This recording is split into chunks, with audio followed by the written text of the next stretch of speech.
Hello friends, welcome to our channel study another way. ਅੱਜ ਆਪਾਂ ਲੈ ਕੇ ਆਏ ਨਵੀਂ ਭਰਤੀ ਜੋ ਕਿ ਆਰਮੀ ਪਬਲਿਕ ਸਕੂਲ ਦੀ ਹੈ। ਸਭ ਤੋਂ ਪਹਿਲਾਂ ਚੈਨਲ ਨੂੰ ਸਬਸਕ੍ਰਾਈਬ ਕਰ ਲਓ ਅਤੇ ਬੈਲ ਆਈਕਨ ਬਟਨ ਜ਼ਰੂਰ ਦਬਾ ਲਓ ਤਾਂ ਜੋ ਤੁਹਾਨੂੰ ਸਾਰੀ ਪੋਸਟਾਂ ਦੀ ਅਤੇ ਟੌਪਿਕ ਵਾਈਜ਼ ਵੀਡੀਓ ਦੀ ਨੋਟੀਫਿਕੇਸ਼ਨ ਟਾਈਮ ਸਿਰ ਮਿਲਦੀ ਰਹੇ। ਇਸ ਪੋਸਟ ਦੇ ਵਿੱਚ ਵੈਕੈਂਸੀਆਂ ਹੈਗੀਆਂ 2000 ਪਲੱਸ, ਏਜ ਹੈਗੀ 29 ਤੋਂ ਲੈ ਕੇ 40 ਸਾਲ ਤੱਕ। ਬਾਕੀ ਡਿਟੇਲ ਦੇ ਵਿੱਚ ਦੇਖਦੇ ਹਾਂ ਆਪਾਂ ਕੀ ਕੁਆਲੀਫਿਕੇਸ਼ਨ ਉਹਨਾਂ ਨੇ ਮੰਗੀ ਹੈ।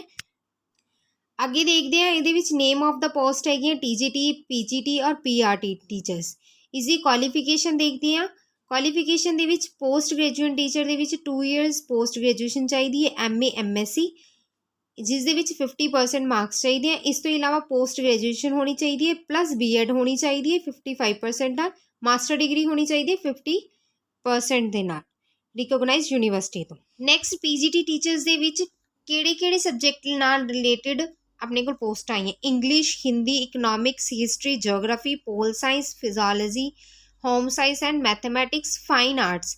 ਇਹਨਾਂ ਦੇ ਨਾਲ ਰਿਲੇਟਡ ਵੈਕੈਂਸੀਜ਼ ਨੇ। ਇਸ ਤੋਂ ਇਲਾਵਾ ਹੋਰ ਵੀ ਵੈਕੈਂਸੀਜ਼ ਲਿਖੀਆਂ ਹੋਈਆਂ ਨੇ, ਉਹ ਅੱਗੇ ਡਿਟੇਲ ਵਿੱਚ ਪੜ੍ਹਦੇ ਹਾਂ। ਅੱਗੇ ਹੈ ਜਿਵੇਂ ਫਿਜ਼ਿਕਸ, ਕੈਮਿਸਟਰੀ, ਬਾਇਓਲੋਜੀ ਦੇ ਨਾਲ ਆਪਣੇ ਕੋਲ ਬੋਟਨੀ ਔਰ ਜਿਓਲੋਜੀ ਦੇ ਗ੍ਰੈਜੂਏਸ਼ਨ ਲੈਵਲ 'ਤੇ ਹੋਣਾ ਚਾਹੀਦਾ ਹੈ। ਬਾਇਓਟੈਕਨੋਲੋਜੀ, ਅਕਾਊਂਟੈਂਸੀ, ਬਿਜ਼ਨਸ ਸਟੱਡੀ, ਇਹ ਸਾਰੇ ਸਬਜੈਕਟ ਹੈ। ਇਹਨਾਂ ਦੇ ਨਾਲ ਰਿਲੇਟਡ ਪੋਸਟ ਆਈਆਂ ਨੇ ਜੋ ਤੁਸੀਂ ਅਪਲਾਈ ਕਰ ਸਕਦੇ ਹੋ। ਨੈਕਸਟ ਆਪਾਂ ਦੇਖਦੇ ਹਾਂ PGT ਕੰਪਿਊਟਰ ਸਾਇੰਸ। ਇਸ ਦੇ ਵਿੱਚ ਆਪਣੇ ਕੋਲ ਕੁਆਲੀਫਿਕੇਸ਼ਨ ਮੰਗੀ ਹੈ 50% ਮਾਰਕਸ ਦੇ ਨਾਲ BTech ਕੀਤੀ ਹੋਵੇ, computer science IT from recognised university ਜਾਂ ਡਿਪਲੋਮਾ ਕੀਤਾ ਹੋਵੇ, ਗਵਰਨਮੈਂਟ ਆਫ ਇੰਡੀਆ ਤੋਂ ਵੈਲਿਡ ਹੋਵੇ, ਜਾਂ BTech ਕੀਤੀ ਹੋਏ, ਪੋਸਟ ਗ੍ਰੈਜੂਏਸ਼ਨ ਡਿਪਲੋਮਾ ਕੀਤਾ ਹੋਵੇ ਰਿਕੋਗਨਾਈਜ਼ਡ ਯੂਨੀਵਰਸਿਟੀ ਤੋਂ, ਜਾਂ ਫਿਰ MSc ਕੀਤੀ ਹੋਵੇ ਕੰਪਿਊਟਰ ਸਾਇੰਸ, ਜਾਂ MC ਕੀਤੀ ਹੋਵੇ ਜੋ ਕਿ ਰਿਕੋਗਨਾਈਜ਼ਡ ਯੂਨੀਵਰਸਿਟੀ ਤੋਂ ਹੋਵੇ। ਅੱਗੇ ਵੀ PGT ਕੰਪਿਊਟਰ ਸਾਇੰਸ ਦੀ ਹੀ ਕੁਆਲੀਫਿਕੇਸ਼ਨ ਲਿਖੀ ਹੋਈ ਹੈ ਜਿਸ ਦੇ ਵਿੱਚ BSc ਕੰਪਿਊਟਰ ਸਾਇੰਸ ਜਾਂ BCA ਹੋਣੀ ਚਾਹੀਦੀ, ਪੋਸਟ ਗ੍ਰੈਜੂਏਸ਼ਨ ਡਿਗਰੀ ਹੋਣੀ ਚਾਹੀਦੀ ਹੈ ਰਿਕੋਗਨਾਈਜ਼ਡ ਯੂਨੀਵਰਸਿਟੀ ਤੋਂ। ਇਸ ਤੋਂ ਇਲਾਵਾ ਜੇ ਕਿਸੇ ਕੋਲ ਪੋਸਟ ਗ੍ਰੈਜੂਏਸ਼ਨ ਡਿਪਲੋਮਾ ਹੈ ਕੰਪਿਊਟਰ ਦੇ ਵਿੱਚ, ਉਹ ਵੀ ਅਪਲਾਈ ਕਰ ਸਕਦੇ ਨੇ, ਜਾਂ DOEACC ministry of information communication technology the graduation degree ਹੈਗੀ ਹੈ, ਉਹ ਵੀ ਅਪਲਾਈ ਕਰ ਸਕਦੇ ਨੇ। ਜੋ ਟੀਚਿੰਗ ਦਾ ਪ੍ਰੋਸੈਸ ਹੋਏਗਾ ਉਹ ਇੰਗਲਿਸ਼ ਔਰ ਹਿੰਦੀ ਮੀਡੀਅਮ ਦੇ ਵਿੱਚ ਹੋਊਗਾ।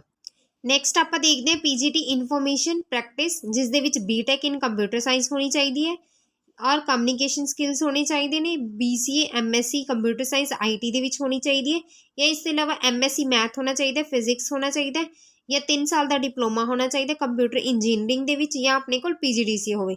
ਇਸ ਤੋਂ ਇਲਾਵਾ B ਲੈਵਲ ਦਾ ਆਪਣੇ ਕੋਲ ਡਿਪਲੋਮਾ ਹੋਵੇ।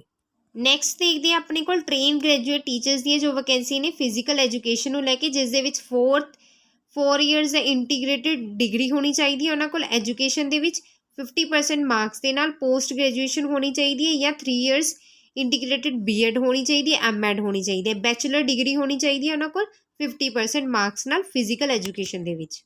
ਆਪਾਂ ਟ੍ਰੇਨਡ ਗ੍ਰੈਜੂਏਟ ਟੀਚਰਸ ਦੇ ਬਾਰੇ ਪੜ੍ਹਿਆ ਸੀਗਾ, ਉਹਨਾਂ ਨੂੰ ਕਿਹੜੀ ਕੁਆਲੀਫਿਕੇਸ਼ਨ ਚਾਹੀਦੀ ਹੈ। ਹੁਣੇ ਸਬਜੈਕਟਸ ਗਿਵਨ ਨੇ, ਕਿਹੜੇ ਸਬਜੈਕਟਸ ਲਈ ਆਪਾਂ ਅਪਲਾਈ ਕਰ ਸਕਦੇ ਹਾਂ, ਜਿਵੇਂ ਸੰਸਕ੍ਰਿਤ, ਹਿੰਦੀ, ਇੰਗਲਿਸ਼, SST ਦੇ ਵਿੱਚ ਆਪਣੇ ਕੋਲ ਹਿਸਟਰੀ ਔਰ ਜਿਓਗ੍ਰਾਫੀ ਦੋਨੋਂ ਹੋਣੀਆਂ ਚਾਹੀਦੀਆਂ ਨੇ। ਮੈਥਮੈਟਿਕਸ ਹੋ ਗਿਆ ਜਿਸ ਦੇ ਵਿੱਚ ਆਪਣੇ ਕੋਲ ਬੈਚਲਰ ਡਿਗਰੀ ਹੋਣੀ ਚਾਹੀਦੀ ਹੈ ਮੈਥਮੈਟਿਕਸ ਦੀ। ਅੱਗੇ ਹੋਰ ਸਬਜੈਕਟਸ ਦੇਖਦੇ ਹਾਂ, ਜਿਵੇਂ TGT ਦੇ ਵਿੱਚ ਸਾਇੰਸ ਹੈ ਆਪਣੇ ਕੋਲ, ਉਸ ਦੇ ਨਾਲ botany, zoology, chemistry and physics ਹੋਣਾ ਜ਼ਰੂਰੀ ਹੈ। ਇਹਨਾਂ ਵਿੱਚ ਦੋ ਕੋਈ ਵੀ ਸਬਜੈਕਟਸ ਹੋਣ, ਬੈਚਲਰ ਡਿਗਰੀ ਹੋਵੇ। TGT ਕੰਪਿਊਟਰ ਸਾਇੰਸ ਦੇ ਵਿੱਚ BCA ਹੋਵੇ ਜਾਂ BTech ਜਿਸ ਦੇ ਵਿੱਚ ਕੰਪਿਊਟਰ ਸਾਇੰਸ ਕੀਤੀ ਹੋਵੇ। ਗ੍ਰੈਜੂਏਸ਼ਨ ਹੋਵੇ ਐਨੀ ਸਬਜੈਕਟ ਦੇ ਵਿੱਚ, A ਲੈਵਲ ਕੋਰਸ ਕੀਤਾ ਹੋਵੇ ਕਮਿਊਨੀਕੇਸ਼ਨ ਐਂਡ ਟੈਕਨੋਲੋਜੀ। ਨੈਕਸਟ ਆਪਾਂ ਗੱਲ ਕਰਦੇ ਹਾਂ TGT ਫਿਜ਼ੀਕਲ ਐਜੂਕੇਸ਼ਨ ਦੇ ਵਿੱਚ ਜਿਹੜੀ ਪੋਸਟ ਨਿਕਲੀ ਹੈ ਉਸ ਦੇ ਵਾਸਤੇ ਆਪਾਂ ਨੂੰ ਕੁਆਲੀਫਿਕੇਸ਼ਨ ਚਾਹੀਦੀ ਹੈ bachelor degree of physical education ਜੋ ਕਿ 50% ਮਾਰਕਸ ਦੇ ਨਾਲ ਹੋਵੇ। 45% ਚਾਹੀਦੀ ਹੈ ਆਪਣੇ ਕੋਲ, 45% ਮਾਰਕਸ ਚਾਹੀਦੇ ਨੇ ਨੈਸ਼ਨਲ ਔਰ ਸਟੇਟ ਔਰ ਇੰਟਰ ਯੂਨੀਵਰਸਿਟੀ ਕੰਪੀਟੀਸ਼ਨਸ ਦੇ ਵਿੱਚ ਹੋਵੇ, ਗੇਮਸ ਦੇ ਵਿੱਚ, ਸਪੋਰਟਸ ਦੇ ਵਿੱਚ, ਐਥਲੀਟਸ ਦੇ ਵਿੱਚ, ਜਾਂ ਫਿਰ ਆਪਣੇ ਕੋਲ ਬੈਚਲਰ ਡਿਗਰੀ ਹੋਵੇ 45% ਮਾਰਕਸ ਦੇ ਨਾਲ ਜਿਸ ਦੇ ਵਿੱਚ ਸਪੋਰਟਸ ਔਰ ਗੇਮਸ ਔਰ ਐਥਲੀਟਸ ਹੋਣਾ ਜ਼ਰੂਰੀ ਹੈ। ਹੁਣ ਆਪਾਂ ਥਰਡ ਪੋਸਟ ਦੀ ਗੱਲ ਕਰਦੇ ਹਾਂ। ਪ੍ਰਾਇਮਰੀ ਟੀਚਰ ਵਾਸਤੇ ਆਪਾਂ ਨੂੰ ਕੀ ਕੁਆਲੀਫਿਕੇਸ਼ਨ ਚਾਹੀਦੀ ਹੈ? ਗ੍ਰੈਜੂਏਸ਼ਨ ਚਾਹੀਦੀ ਹੈ ਬੈਚਲਰ ਡਿਗਰੀ ਜੋ ਕਿ 50% ਮਾਰਕਸ ਦੇ ਨਾਲ ਹੋਵੇ। ਆਪਣੀ ਇੱਕ B.Ed ਹੋਣੀ ਚਾਹੀਦੀ ਹੈ, B.Ed 2 ਇਅਰਸ ਦੀ D.Ed ਹੋਣੀ ਚਾਹੀਦੀ ਹੈ।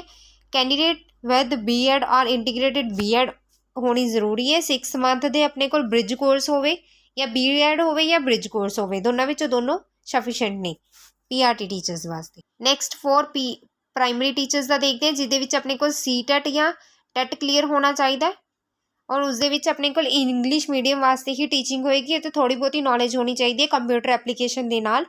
Knowledge of computer application is desirable ਜੋ ਕਿ ਜ਼ਰੂਰੀ ਹੈ।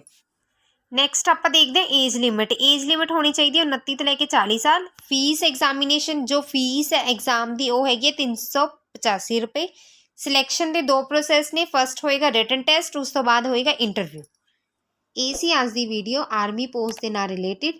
ਤੁਸੀਂ ਚੈਨਲ ਨੂੰ ਸਬਸਕ੍ਰਾਈਬ ਕਰ ਲਓ ਅਤੇ ਬੈਲ ਆਈਕਨ ਬਟਨ ਜ਼ਰੂਰ ਦਬਾ ਲਓ ਤਾਂ ਜੋ ਤੁਹਾਨੂੰ ਪੋਸਟਾਂ ਦੇ ਨਾਲ ਰਿਲੇਟਿਡ ਅਤੇ ਟੌਪਿਕ ਵਾਈਜ਼ ਵੀਡੀਓਜ਼ ਟਾਈਮ ਸਿਰ ਮਿਲਦੀਆਂ ਰਹਿਣ। ਅਸੀਂ ਡਿਸਕ੍ਰਿਪਸ਼ਨ ਬਾਕਸ ਦੇ ਵਿੱਚ ਇਸ ਦਾ ਲਿੰਕ ਪਾ ਦਾਂਗੇ ਜਿੱਥੋਂ ਜਾ ਕੇ ਤੁਸੀਂ ਈਜ਼ੀਲੀ ਅਪਲਾਈ ਕਰ ਸਕਦੇ ਹੋ। ਇਸ ਦੀ ਲਾਸਟ ਡੇਟ ਹੈਗੀ 10 ਸਤੰਬਰ।